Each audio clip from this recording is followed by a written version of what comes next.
Now, I said I wanted to change the planting around the pond, so that starts now. And the first addition I've got to the new planting scheme is this Pennisetum rubrum, also known as the red foxtail fountain grass.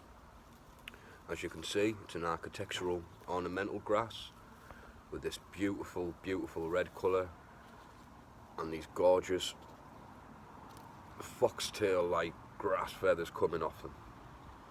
This will be going behind the wildlife pond, but first I need to move a couple of things, a couple of the Shasta daisies. They'll be getting replanted somewhere else in the garden to allow this to be the focal point behind the pond. Let's go and move it. So here's the wildlife pond currently, which are fronted by these absolutely gorgeous blazing stars with the cosmos, nasturtiums, campanula, ferns, the foxgloves that are just in this location here that have been and gone. I've already got the seed from them sown for next year's.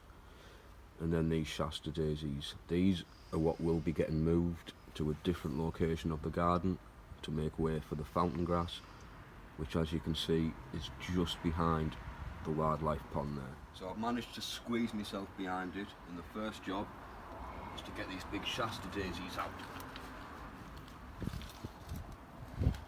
Now, all you're doing here, just pulling them out, making sure you've got the roots.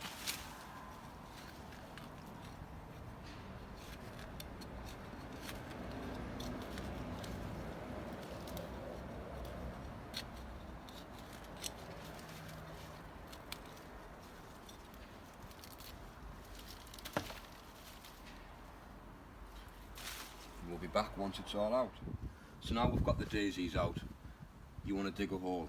Now it's been raining all night, so the ground's wet, so this is a perfect time to be planting new plants, as the ground will easily be workable.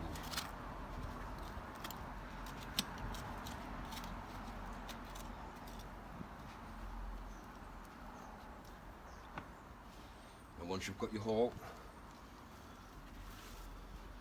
and the same with any new plant you get from a shop, a garden centre or a nursery, when you first take it out the pot,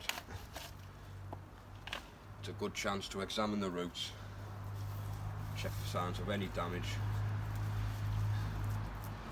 tease them out a little bit, and then you position. Now it's just a case of backfilling all the soil that you dug out previously.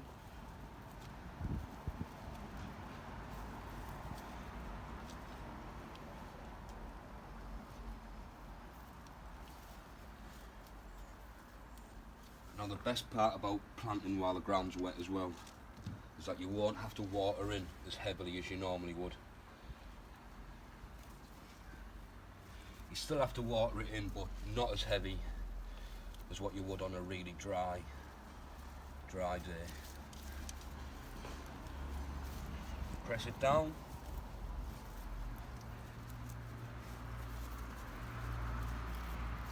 Give it a little water in and let it settle. So there it is now, planted in situ, where it can now spend its first winter ready for more fresh, lush growth next spring, where it will hopefully fill that corner up lovely. Them big Shasta daisies, I chopped the flowers off and I've replanted them there in between the elderly lady rose, just to fill that gap up nicely. I've chopped the flower heads off so it can concentrate on more root growth to pick itself up after the transplant. There was one other little piece left that I've just squeezed in here to eventually fill this gap out. Like I said, just keep them watered. They'll sulk for about a week and a half, and then everything should start picking back up again.